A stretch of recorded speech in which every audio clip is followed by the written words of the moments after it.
आज की एकादशी का नाम रमा एकादशी। युधिष्ठिर महाराज ने कहा, हे जनार्दन, मुझ पर आपका स्नेह है, कृपा करके अब कार्तिक कृष्ण पक्ष की एकादशी का नाम, व्रत की विधि तथा फल भी बताइए। भगवान कृष्ण बोले, राजन, कार्तिक कृष्ण पक्ष में रमा नाम की एकादशी होती है। यह परम उत्तम तिथि सब प्रकार के पापों का हरण करके परम कल्याण प्रदान करती है। पूर्व काल में मुचकुंद नाम का एक सत्य प्रतिज्ञ और विष्णु भक्त राजा राज्य करता था।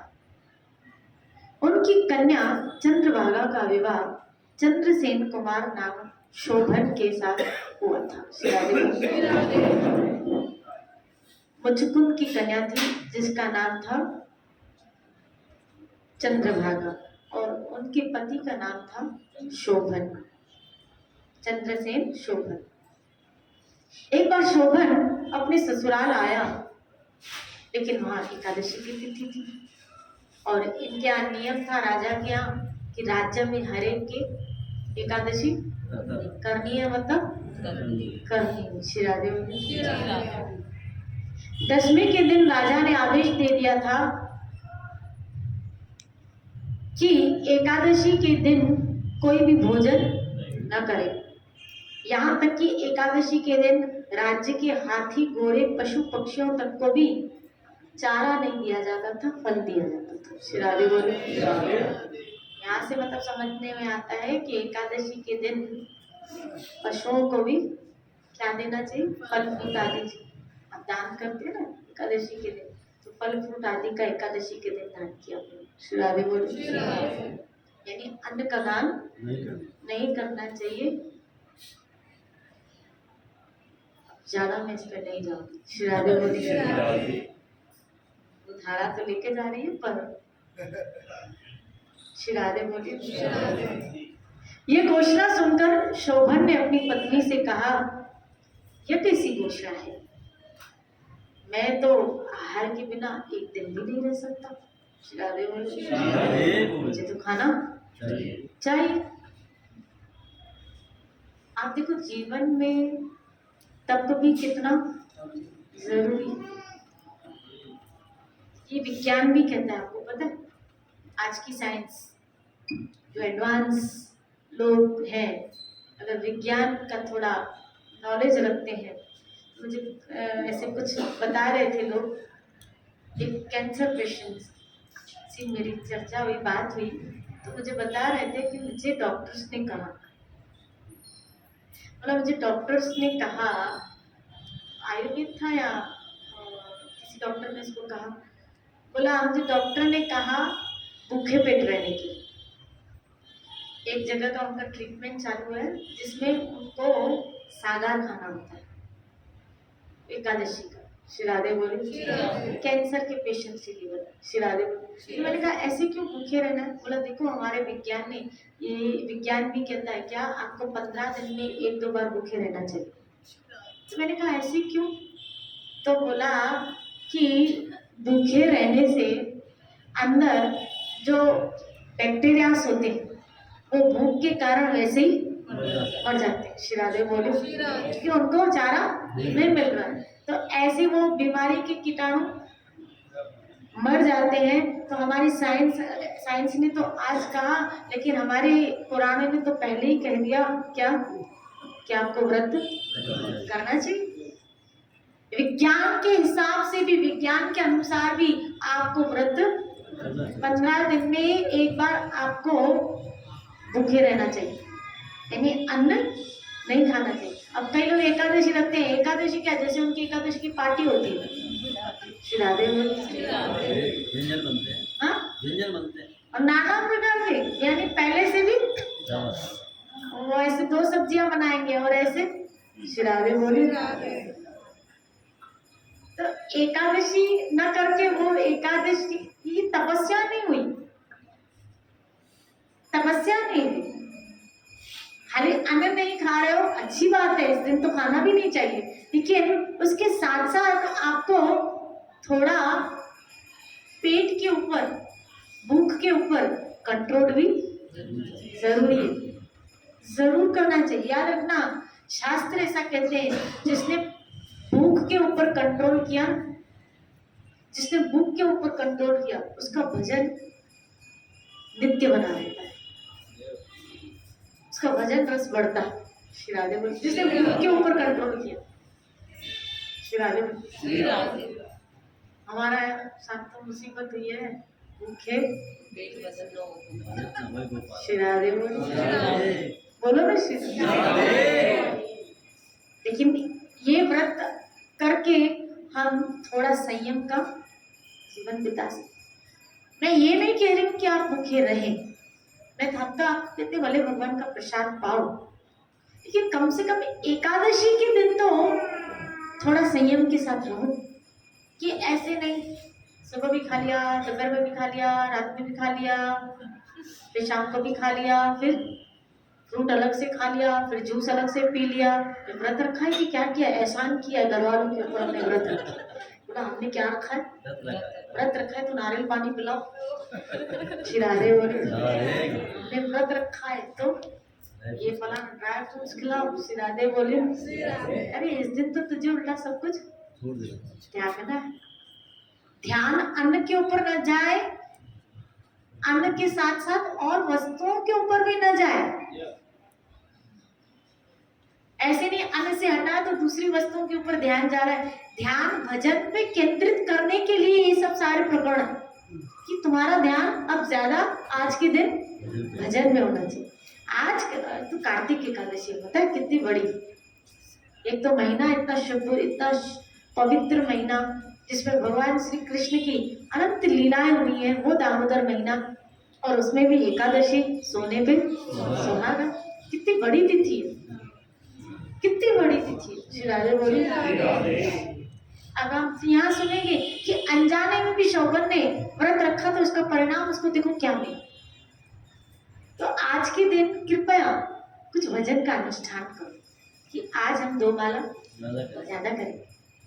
कम से कम आप जो नित्य प्रति सत्संग सुन रहे हैं, वो एकादशी के दिन तो नियम करो, क्या एकादशी के दिन थोड़ा भजन ज्यादा करें।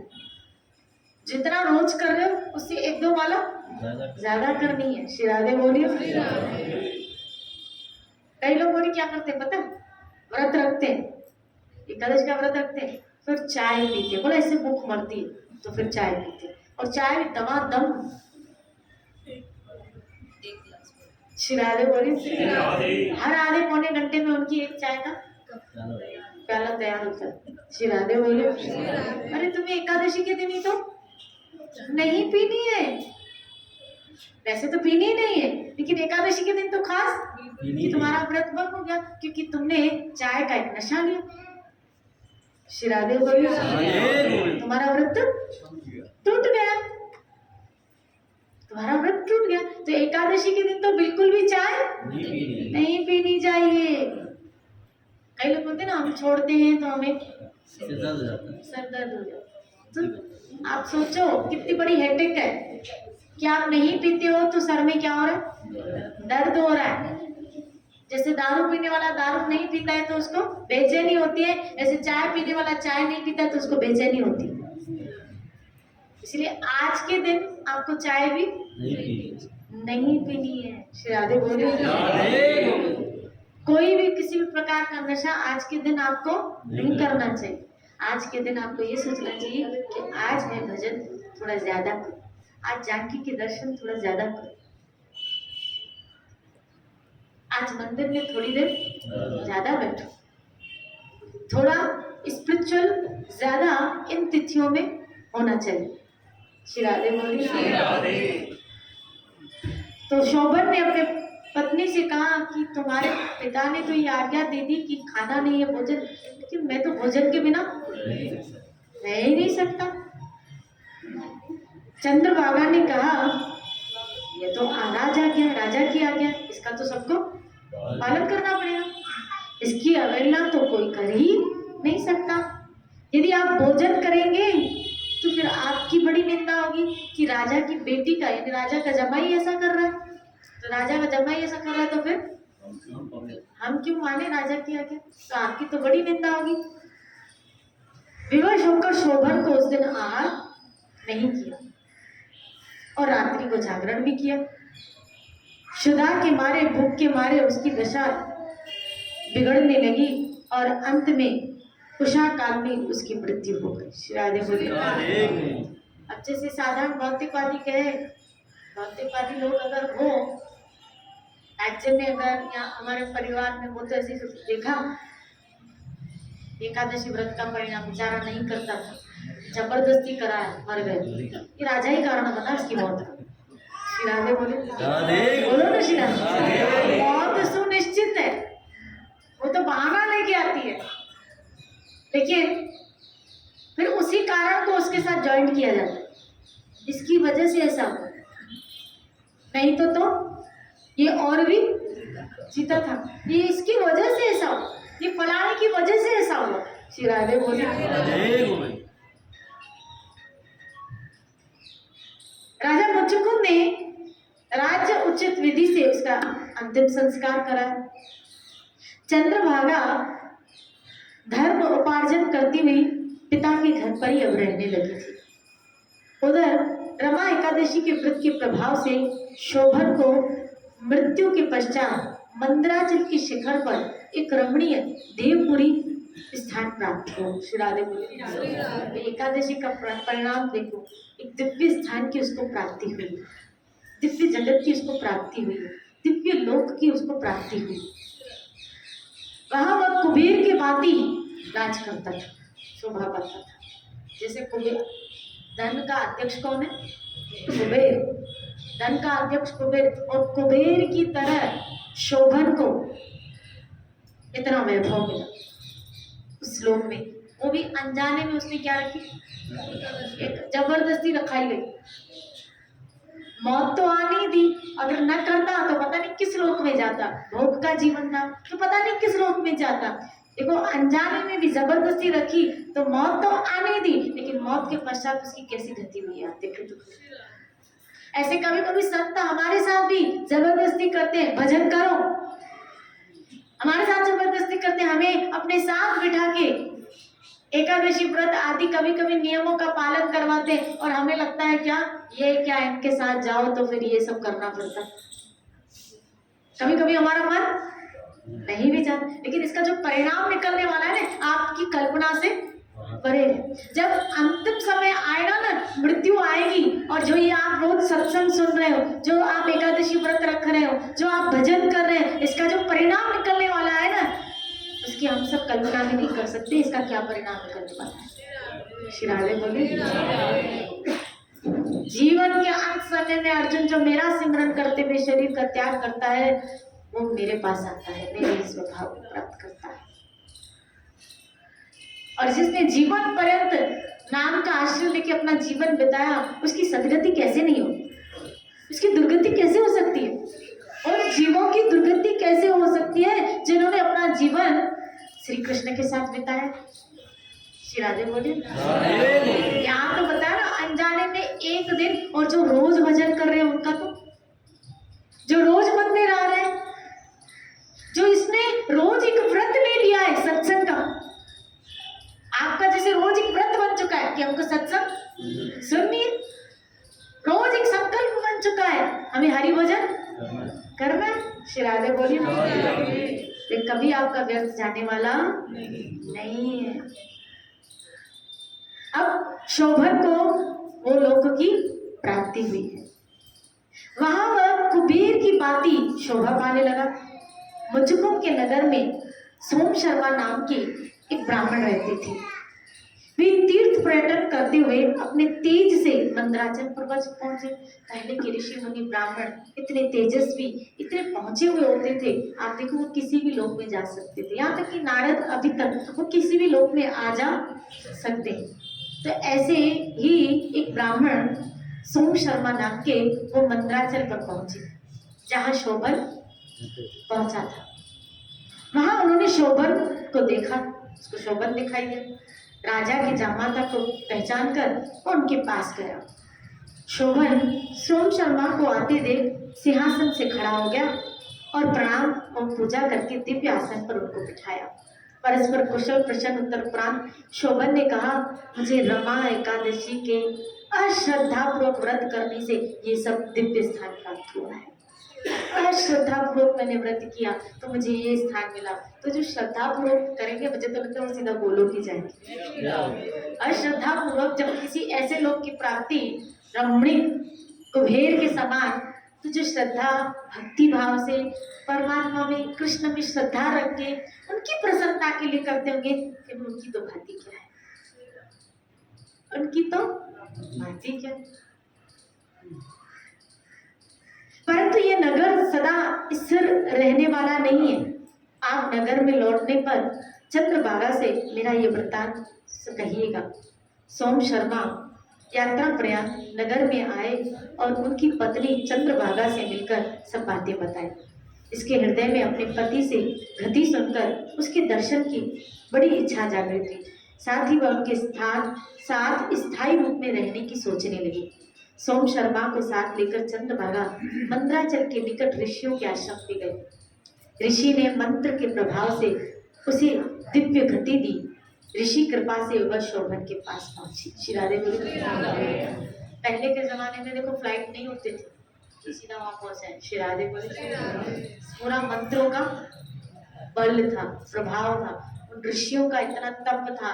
उन ऋषियों के तप और मंत्रों के बल से वो यात्रा तय कर पाई है और स्पीडली यात्रा तय कर पाई है कि क्या कि वो पहुंच गई है कहाँ पे, शोभन के पास। दोनों परस्पर मिले बड़े प्रसन्न हुए। शोभन ने अपने लोग की अस्थिरता बताई कि ये लोग नित्य रहने वाला, मैं जाऊंगी नित्य रहने वाला नहीं है। चंद्रभागा ने कहा, मैं 8 वर्ष की अवस्था से एकादशी कर रही हूँ। मैं जब 8 साल की थी तब से एकादशी कर रही हूँ। उसका जो पुण्य मुझे संचित हुआ है उसके प्रभाव से यह लोग स्थायी हो जाए। श्री राधे बोलती क्या तो प्रभाव है एकादशी। जो लोग मिटने वाला है उस लोक को भी स्थायी रूप में करने के लिए एकादशी ने बड़ा रोल प्ले किया। चंद्रभागा कह रही है कि मैंने बचपन से एकादशी रखी है और उसका जो पुण्य अगर एकत्रित हुआ है तो मैं यही चाहती हूँ कि क्या ये लोग स्थायी हो जाए, अर्थात जैसे ध्रुव का लोक स्थायी है ऐसे ये लोग भी स्थायी हो जाए, कभी न मिटे। उसके प्रभाव से वह लोक स्थायी हो गया। उसके संकल्प से वह स्थान सब भोगों से पूर्ण और स्थायी हो गया। चंद्रभागा भी अब पति के साथ मंद्राचल के शिखरों पर रहने लगी। भगवान कृष्ण ने कहा, यह व्रत चिंतामणि के समान सब मनोरथ पूर्ण करने वाला है। दोनों पक्षों की एकादशी समान फल देने वाली है। जो मनुष्य एकादशी व्रत का महात्म्य पढ़ता है या सुनता है वह तुरंत सब पापों से मुक्त होकर विष्णु लोक में प्रतिष्ठित हो जाता है। श्री राधे। आपने ये लोग सुनी, आप सीधा कहाँ चले गए? यहाँ आए, आपको आया। श्री राधे बोले। और पद्म पुराण का है। पुराण तो आपको पता है हमारे यहाँ कि व्यास जी के द्वारा रचित, जो व्यास जी स्वयं श्री कृष्ण के अच्छा अवतार है, शक्त्यावेश अवतार है, तो वो कोई ऐसी तैसी बात तो नहीं लिखी हुई। तो खाली पढ़ने और सुनने से सब पापों से मुक्ति और विष्णु लोक की प्राप्ति। और आपने तो रखी है, आपने रखी है ना सबने? किस चीज ने रखी? ठीक है ठीक है। तो जिसने नहीं रखी है ना, अभी तो कुछ खाया भी नहीं होगा, तो अभी खाना नहीं, आज के दिन कार्तिक एकादशी को रखना। और कल एकादशी व्रत खोलने का जो समय है वो 6:30 से लेके 10:30 के अंदर आपको व्रत खोल देना है। 6:30 से लेके 10:30 के अंदर आपको व्रत खोल देना है एकादशी का। और हो सके आज के दिन ज्यादा से ज्यादा भजन का अनुष्ठान करें। चलो आज हम एक अनुष्ठान करते हैं। तो मैं आपसे पूछूं, श्री राधे, आज हम एक अनुष्ठान करते हैं कार्तिक एकादशी। आप जितना भजन करते हो वो आप डिक्लेयर मत करो, आप जितना भजन करते हो, बोलो क्या, आज आज जितना वजन करते हो आज उससे थोड़ा दुगना करो। नहीं नहीं हो सकता। श्राद्धे मैंने विनोद ने बोल दिया, श्राद्धे बोली। आप जितना वजन करते हैं आज 5 माला उससे ज्यादा कर। कितनी? 5 माला थोड़ी ज्यादा करना। एक गोविंदे जी के नाम, एक गोपीनाथ जी के नाम, एक दामोदर जी के नाम, एक विनोदीलाल जी के नाम और एक अपने महाप्रभु जी के नाम। 5 माला थोड़ी एक्स्ट्रा करना। मैं जानती हूँ इसमें आपको आधा पौना घंटा जाएगा एक्स्ट्रा, लेकिन वो आपका बहुत बड़ा कैलकुलेशन हो जाएगा। इसलिए करोगे। आज के दिन हम सब, मैं भी आपके साथ मिलकर क्या 5 गुना 5 माला हम थोड़ी ज्यादा करेंगे। जितना आप वजन करते हो उससे 5 माला थोड़ी ज्यादा करेंगे। श्री राधे। जय जय श्री राधे।